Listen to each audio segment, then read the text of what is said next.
Les centrales hydrauliques sont dites de haute chute lorsqu'elles sont situées en altitude.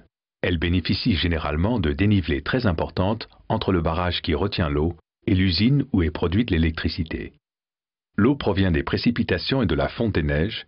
Elle est acheminée par des galeries d'adduction ou le cours des torrents jusqu'au lac de retenue. Ainsi, l'eau est stockée et peut être dirigée à la demande vers la turbine par différents ouvrages: canaux d'amener, galeries creusées dans la montagne et conduites forcées.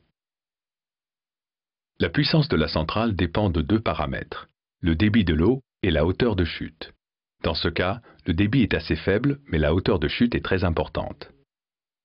La centrale est équipée d'une turbine de type Pelton. Celle-ci est mise en mouvement par un jet qui se partage sur l'arête médiane d'une aube à 2 godets et prend de la vitesse en quelques minutes.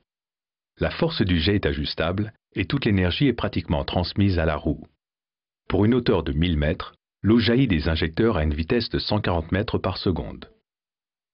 Pour améliorer le fonctionnement, on peut utiliser plusieurs jets.